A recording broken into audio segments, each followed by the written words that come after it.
What's up everybody, Albie Sarer here, and in this video, we're going to be talking a little bit about compounding interest and efficiency. So something that's very important to understand in business is compounding interest. It's the fact that by doing something over and over and over again, you're going to grow exponentially quicker than somebody else. And let me give you a good example of this. In the Amazon rainforest, there's about 50,000 different species of trees.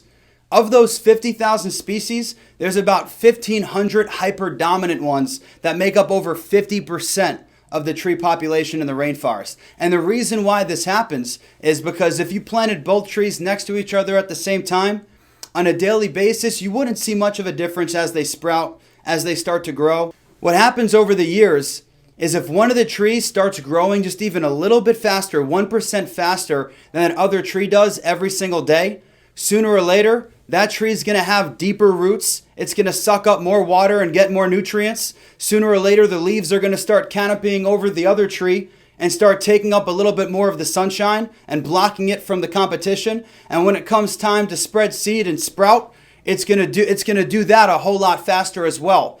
So what ends up happening is that little bit of extra growth that one tree has every single day is the reason why 1,500 out of those 50,000 species make up 50% of the population of the trees in that rainforest. And it works the same way with your success in any given career.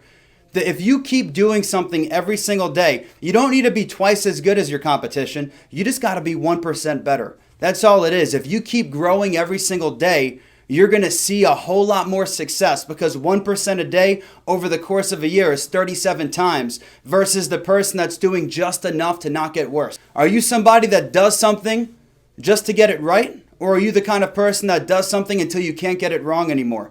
That's what it takes to be successful here. And when we talk about efficiency, a huge thing to understand with efficiency is we don't judge your effort on your hours here. We judge it on your actions. Actions, not hours, are the reason why you're going to have success. And the reason why I say that is because if I make $30 an hour while I'm making phone calls, and somebody else is only making 10 an hour between swiping right on Tinder, between jumping on Instagram or double tapping things on Facebook and everything else, what ends up happening is that means for every 3 hours of work that individual does, it's the equivalent to 1 hour of work that I needed to do. So that means over the course of a week, I can do in 1 week what that person would take 3 weeks to do. That means I can do in 1 quarter what that person would take 9 months to do. So think about that difference. We don't realize the compounding interest effect of not doing enough on a daily basis, all the little disciplines, the small things that it takes to be successful. We don't realize how much those little things really add up over time. It comes down to actions, not hours.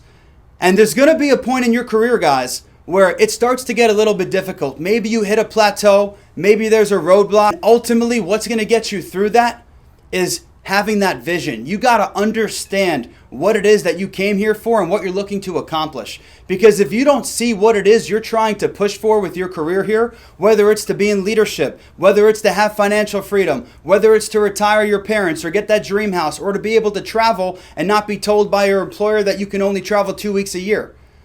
All the things that you want to make happen, how much clarity do you have in your vision? Because the difference between the person that makes 30 calls an hour and the one that only makes 10 is their clarity of vision. How well do they see what their future looks like? You got to visualize that end game right now. The question I always asked myself when I started with the company is, knowing the sacrifices that I'm going to have to make in my first year here to learn this business and learn this language of what we do, what result do I need 12 months from today? And what result do I need 3 years from today to make that sacrifice worthwhile?